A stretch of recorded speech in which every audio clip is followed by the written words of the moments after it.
Hello, അസ്സലാമു അലൈക്കും. എല്ലാവർക്കും പുതിയ വീഡിയോയിലേക്ക് സ്വാഗതം എന്ന് പറയാൻ ഉള്ള അവസ്ഥയിലല്ല. എൻ്റെ ആങ്ങളുടെ വൈഫ്, എൻ്റെ ആങ്ങളുടെ ഓള്, എൻ്റെ താത്ത, പിന്നെ ആങ്ങളുടെ ഓളെന്ന് വെച്ചാണെങ്കിൽ എൻ്റെ എളാപ്പാൻ്റെ മോൻ്റെ ഓള് ഹോസ്പിറ്റലാണുള്ളത്, ശാന്തി ഹോസ്പിറ്റൽ. എന്ന് വെച്ചാണെങ്കിൽ അഡ്മിറ്റ് ആകുമ്പോഴാണ് എല്ലാവരും ദ്വാരക്കൊക്കെ വേണ്ടിയിട്ട് സുഖപ്രസവമാവാൻ. അവൾക്ക് ഇതിൻ്റെ മുന്നേ ഡോക്ടർ അനങ്ങരുത് എന്ന് പറഞ്ഞ 7 മാസം. അപ്പോൾ അനങ്ങാണ്ട് ഇപ്പോൾ ആണെങ്കിൽ എന്താ പറയുക, അനങ്ങിയില്ലല്ലോ. അപ്പം അതിൻ്റെ ചെറിയ ബുദ്ധിമുട്ടൊക്കെ ആയിട്ട് ഇങ്ങനെ കുത്തിരിക്കുന്നുണ്ട്. എന്നിട്ട് ജംഷി വിളിച്ചിരുന്നു, ഓളെ ഹസ്ബൻഡ് വിളിച്ച് ഓനോട് കുറേ സംസാരിച്ച് എന്തായി ഏതായി എന്ന് അറിയായിട്ട്. നമുക്കിപ്പം പോയി നോക്കാൻ പറ്റിയ അവസ്ഥയിലല്ല അല്ലെങ്കിൽ. പിന്നെ ഉമ്മച്ചി പോവുകയാണെങ്കിൽ ഞാൻ അവിടെ ഒറ്റക്കാവുകയും ചെയ്യും. ഉമ്മച്ചി അതാ പറയുന്നത്, വിളിച്ചു നോക്കുക എന്നല്ലാണ്ട് ഇപ്പോൾ വേറൊരു വഴിയും ഇല്ല. പിന്നെ ശാന്തി ഹോസ്പിറ്റലായതിനെ കൊണ്ടൊന്നും പേടിക്കാനില്ല. പിന്നെ ഓലെ കൊണ്ടാവുന്നത് ആവുന്നതിൻ്റെ അപ്പുറം ഓല് നോക്കും സുഖപ്രസവം ആവാൻ. പിന്നെ തീരെ പറ്റൂലാന്ന് തോന്നിയാൽ ഓല് ഓപ്പറേഷൻ ചെയ്യുന്നൊക്കെ പറയുന്ന കേട്ടോ. നമുക്ക് അനുഭവം ഇല്ലല്ലോ, അതുവരെ അവിടെ പോയിക്കില്ല. പിന്നെ എല്ലാവരും ദുആയിരിക്കുക. നമ്മളൊരാളെ ദുആ മാത്രം പോരല്ലോ, എല്ലാവരും ദുആ ഉണ്ടെങ്കിൽ പഠിച്ചോനിച്ചിട്ട് ഒരു പ്രശ്നമില്ലാണ്ട് കഴിച്ചില്ലാവട്ടെ. വെച്ചാണെങ്കിൽ ഓപ്പറേഷൻ ആയാൽ ഭയങ്കര ബുദ്ധിമുട്ടാണ്. പിന്നത്തേക്ക് സുഖപ്രസവം ദുആയിരിക്കും എല്ലാവരും. കുട്ടിക്ക് ഒക്കെ ഒരു പ്രശ്നവും ഇല്ലാണ്ട് പുറത്ത് കിട്ടട്ടെ. അവിടെ ഓളമ്മയുണ്ട്, എൻ്റെ ഇളയമ്മയുണ്ട്, ജംഷിയുണ്ട്. ഇനിയിപ്പോൾ ജംഷിൻ്റെ രണ്ടാമത്തെ അനിയനോ ഓൻ്റെ ഓളും കൂടി അങ്ങോട്ട് പോകുമെന്ന് പറഞ്ഞിരിക്കുന്നു വൈകുന്നേരം ആകുമ്പോഴത്തേക്ക്. എല്ലാവരും അവിടെ ഉണ്ട്. പിന്നെ ഇന്ന് 8 മണിക്കൂർ കഴിഞ്ഞാൽ അറിയാം. ഇല്ലെങ്കിൽ ഒരു മരുന്ന് വെക്കുമെന്ന് പറഞ്ഞിരിക്കും പോലെ. വരാം, മരുന്ന് വെക്കുമെന്ന് പറഞ്ഞിരിക്കും പോലെ. പിന്നെ ഓലെ കൊണ്ടാവുന്നത് മൊത്തം ഓല് നോക്കൂ, എന്നിട്ട് ഓപ്പറേഷൻ ചെയ്യൂല. ഇത് അവിടെ ഓപ്പറേഷൻ ഇല്ലാണ്ട് കഴിച്ചിലാവലുണ്ട് എല്ലാവരും. പിന്നെ ഓക്ക് ഫസ്റ്റ് കഴിഞ്ഞ പ്രാവശ്യം സ്കാൻ ചെയ്തപ്പോൾ കുട്ടി പൊക്കിള് ഒരു വട്ടം ചുറ്റിന്ന് പറഞ്ഞു. അപ്പത്തന്നെ ഓള് വിചാരിച്ചെന്ന് വെച്ചിട്ടുണ്ടെങ്കിൽ എന്താ ചെയ്യാന്ന് വിചാരിച്ചത്. പക്ഷെ അത് റെഡി ആയിരിക്കും പോലെ ഇപ്പോൾ സ്കാൻ ചെയ്ത് കാണിച്ചപ്പോൾ പഠിച്ചൊന്നും ഇല്ലാണ്ട് കഴിച്ചിലാക്കി കിട്ടട്ടെ. എന്ന് വെച്ചാണെങ്കിൽ നമുക്ക് അധികം വേദന സഹിക്കാനാവില്ല. അപ്പോൾ എനിക്ക് ആലോചിക്കുമ്പോൾ എനിക്ക് പേടിയാന്ന് വെച്ചാൽ പഠിച്ചോനെ അമ്മക്കും ഇത് വരുമല്ലോ. എന്ന് വെച്ചാണെങ്കിൽ ഇനി 2-3 മാസത്തോടെ കഴിഞ്ഞാൽ അമ്മക്കും ഈ വേദന നമ്മളും സഹിക്കേണ്ടതാണല്ലോ. പഠിച്ചോന്ന് വെച്ചിട്ട് ഒന്നും അറിയാണ്ട് നല്ല സുഖപ്രസവമായിട്ട് കുട്ടിക്ക് ഒക്കെ ഒരു പ്രശ്നമില്ലാണ്ട് കഴിച്ചിലാവട്ടെ. എല്ലാവരും ദ്വാരക്കുക. അതിനെക്കൊണ്ട് ഞാൻ വീഡിയോ എടുത്തതെന്ന് വെച്ചാണെങ്കിൽ നിങ്ങളെയും കൂടി ദ്വാരുണ്ടെങ്കിൽ ഉണ്ടായിക്കോട്ടെ വിചാരിച്ചിട്ട്. പിന്നെ എല്ലാവർക്കും സുഖമാണെന്ന് വിചാരിക്കുന്നു. അതൊന്നും ഫസ്റ്റ് ചോദിക്കാനായില്ല. ഇന്ന് ഹോസ്പിറ്റലിൽ പോയിക്കെന്ന് പറഞ്ഞപ്പോൾ ഭയങ്കര ഒരു വിഷമം, എന്താവും ഏതാവും എന്നൊന്നും അറിയായിട്ട്. പിന്നെ ഓളമ്മ ഉണ്ട് അവിടെ, പിന്നെ ജംഷിൻ്റെ അമ്മ ഉണ്ട്, എൻ്റെ ഇളയമ്മ, പിന്നെ എല്ലാവരും ഉണ്ട്. എന്നെക്കൊണ്ടൊരു ആരെ വിളിച്ചാലും കിട്ടും. ഓളമ്മ അതേപോലെ തന്നെ ഒരു വെച്ചപ്പാവാ. എനിക്ക് ഭയങ്കര ഇഷ്ടം ഓളമ്മാനായിക്കോട്ടെ, ഓളെത്താത്ത ആയിക്കോട്ടെ. ഓൾക്ക് 2 ആങ്ങളമാരാണ് ഉള്ളത്. അവർക്കാരുടെ കല്യാണം കഴിഞ്ഞതാണ്, അവർക്കാകെ ഗൾഫിലാണുള്ളത്. പിന്നെ അപ്പം വീട്ടിലതേപോലെ ആൾക്കാരുണ്ടല്ലേ. ശാദിയാണെങ്കിൽ ഓല് മാത്രമേ ഉള്ളൂ. ഇപ്പോൾ 2 മരിയക്കളും കൂടി ഉണ്ടല്ലേ. പിന്നെ എല്ലാവർക്കും ഇതന്നെ കാര്യമായിട്ട് പറയാനാണ് വന്നത്. പിന്നെ അതേപോലെ തന്നെ എല്ലാവരും എനിക്ക് വേണ്ടിയിട്ട് ദുആയിരിക്കും ഒന്നും ഇല്ലാണ്ട്. എനിക്ക് തീരെ വയ്യേനു. ഞാൻ നല്ല വീഡിയോയിൽ പറഞ്ഞില്ലേനു, 2-3 ദിവസമായിപ്പോൾ തീരെ വയ്യാണ്ട് ഇങ്ങനെ കളിക്കുന്നു.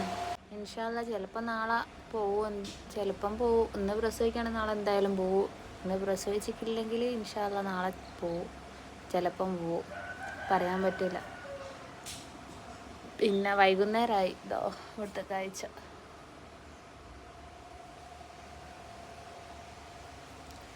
വൈകുന്നേരമായി. ഇനിയിപ്പം നടക്കാൻ ഇറങ്ങണം.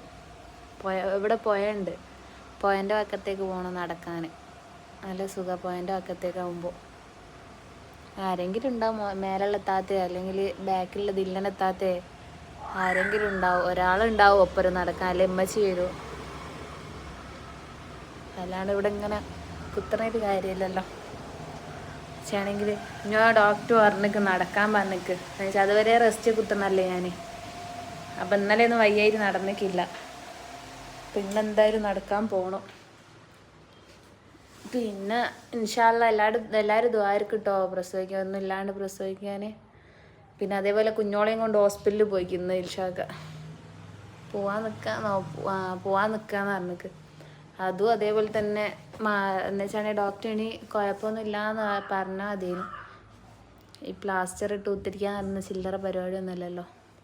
ഞാൻ ഒന്ന് വിളിച്ചീനു, ഉമ്മാക്കും വിളിച്ചിനു, കുഞ്ഞോക്കും വിളിച്ചിനു, ഉപ്പാക്കും വിളിച്ചിനു. കുഞ്ഞോക്ക് വിളിച്ചപ്പോൾ അങ്ങനെ ഓരോ കാര്യങ്ങൾ പറഞ്ഞ് എൻ്റെ ഒരു സർട്ടിഫിക്കറ്റിൻ്റെ കാര്യം പറയാൻ വേണ്ടി വിളിച്ചത് ഞാൻ ഒന്നാമത്. അല്ലാണ്ട് വിളിക്കലുണ്ട് കേട്ടോ ഡെയിലി. ഇന്ന് രാവിലെ എണീച്ചാടി തന്നെ വിളിച്ചേക്ക് ഞാൻ. അപ്പം പറഞ്ഞു ഇന്ന് പോകണം, ഇന്ന് 3 മണിയാകുമ്പോഴത്തേക്ക് ഡോക്ടറെ അടുത്ത് എത്തണമെന്നൊക്കെ പറഞ്ഞതാ. പിന്നെ നിൽഷാക്ക എടോ പോയി നിൽഷാക്ക ഇന്ന് വർക്കിന്, എന്തോ വർക്കിന്. അപ്പോൾ അത് കഴിഞ്ഞ് കുറച്ച് നേരമായിക്കുള്ളൂ എത്തിയിട്ട്. ഇനിയിപ്പോൾ ഹോസ്പിറ്റലിൽ പോകണോ. അത് കഴിഞ്ഞ് ഇന്നേയും കൊണ്ട് ഹോസ്പിറ്റലിൽ പോകണം. അത് കഴിഞ്ഞ് നിൽഷാക്ക കണ്ണൂർ ഒരു പരിപാടി ഉണ്ട് 20-ാം തീയതി. അത് നിൽഷാക്ക അറിഞ്ഞു. ഈ മാസം ഫുള്ള് ഞാൻ തിരക്കിലാണ്. ഞാൻ പറഞ്ഞു നിങ്ങൾ തിരക്കിലായിരിക്കും, നിങ്ങൾ തിരക്കിലായാലേ കാര്യമുള്ളൂ. പിന്നെ ഇപ്പം ഞാൻ ഇവിടെ വന്നിട്ട് അയാൾ പറയുന്നത് എത്ര പെട്ടെന്നാണ് ദിവസങ്ങൾ പോകുന്നത്. ഞാൻ ഇവിടെ വന്നിട്ട് 7 ദിവസം കഴിഞ്ഞ് നാളത്തേക്ക് 8-ാമത്തെ ദിവസം. ഇന്നേക്ക് 8-ാമത്തെ ദിവസമാണെന്ന് തോന്നുന്നുണ്ട്. 5-ാം തീയതി ഒന്നല്ലേ, 12-ാം തീയതി ആയില്ലേ. ഞാൻ പറയുന്നത് എന്ന് വെച്ചാൽ എത്രയോ പെട്ടെന്നാണ് ദിവസങ്ങൾ പോകുന്നത്. ഇനി ദിവസങ്ങളില്ല എനിക്കും. എല്ലാവരും എനിക്ക് വേണ്ടിയിട്ട് ദ്വാരക്കുക, പ്രശ്നമൊന്നും ഇല്ലാണ്ട് അതുവരെ മുന്നോട്ട് പോകാൻ. എന്നുവെച്ചാണെങ്കിൽ ഇതുവരെ അത്രയും വേദന സഹിച്ച് മൂത്രത്ത് പൈപ്പായതിനെ കൊണ്ട് ഒന്നാമത് ഇത്രയും വേദന എനിക്ക്. ഞാൻ വെറും ഹോസ്പിറ്റൽ, അത് അമ്മച്ചിനെ പറയും പാവം ജിൽഷാക്കായിട്ട് എങ്ങനെ കൊണ്ടെടുക്കുന്നതെന്ന്. കൊണ്ടുപോയി ഹോസ്പിറ്റൽ കണ്ട് മടുത്ത്. കല്യാണം കഴിഞ്ഞ ശേഷം വെറും ഹോസ്പിറ്റൽ കാണില്ല. എന്നുവെച്ചാണ് കല്യാണം കഴിഞ്ഞ് ഉടനെ ഞാൻ ഹോസ്പിറ്റലിൽ പോയിക്ക്. എന്നുവെച്ചാണെങ്കിൽ വ്യാഴാഴ്ച കല്യാണം കഴിഞ്ഞ് വെള്ളിയാഴ്ച ഹോസ്പിറ്റലിൽ പോയിക്ക്. ഉമ്മാക്കും സുഖമില്ലായിരുന്നു, എനിക്കും ക്ഷീണമൊക്കെ ആയിട്ട്. പിന്നെ അത് കഴിഞ്ഞ് ഞങ്ങൾ ഡൽഹിയിൽ പോയി വന്നപ്പോൾ യൂറിൻ ഇൻഫെക്ഷനായിട്ട് ഹോസ്പിറ്റലിൽ പോയി. പിന്നെ അന്ന് ഇന്നെ വല്ലാത്തതിൽ ഹോസ്പിറ്റലിൽ കൊണ്ടുപോയി. എന്ന് വെച്ചാൽ എന്താ പറയുക, അത്രയും സീരിയസ് ആയിട്ട് കൊണ്ടുപോകില്ല നമ്മളെന്ന് വെച്ചാൽ അത്രയും വേദന സഹിക്കാണ്ടായിട്ട്. ഞാൻ ആദ്യമായിട്ട് അന്ന് വേദന അങ്ങനെ സഹിക്കുന്നത്. അത്രയും അവസ്ഥയിൽ കൊണ്ടുപോയതാ. മരുന്നൊക്കെ കയറ്റിയിട്ടല്ല അന്ന് വേദന മാറിയത്. പിന്നെയും കൊണ്ടുപോയി. പിന്നെ അത് കഴിഞ്ഞ് എൻ്റെ പിറ്റേന്ന് കുഞ്ഞോളവിടെ സൽക്കാരത്തിന് അന്നും പോയി ഹോസ്പിറ്റലിൽ. അന്ന് എങ്ങനെയാണ് നൗഫൽ ഖാൻ്റെ വൈഫ് സിനു പ്രസവിച്ചത്. ഞാൻ ഇൽഷാഖാനെ പറയും, നമ്മളന്ന് ഹോസ്പിറ്റലിൽ പോയ അന്നാണ് ഓല് പ്രസവിച്ചത്. 4-ാം തീയതി എങ്ങാനും, 4-ാം തീയതി 5-ാം തീയതി എനിക്ക് ഓർമ്മയില്ല. കുഞ്ഞനും അതേപോലെ തന്നെ. ഇപ്പം എത്ര മാസമായി? 7 മാസം അങ്ങനെ ആയെന്ന് തോന്നുന്നു. 7-6 മാസമായി. പിന്നെ അപ്പം എല്ലാവർക്കും ബൈ ടാറ്റ. ഇൻഷാ അല്ലാഹ് ഇനി അടുത്ത വീഡിയോയിൽ ഓള് പ്രസവിച്ചെന്ന് പറഞ്ഞ വീഡിയോ ഇടും ഞാൻ എന്തായാലും അടുത്ത്.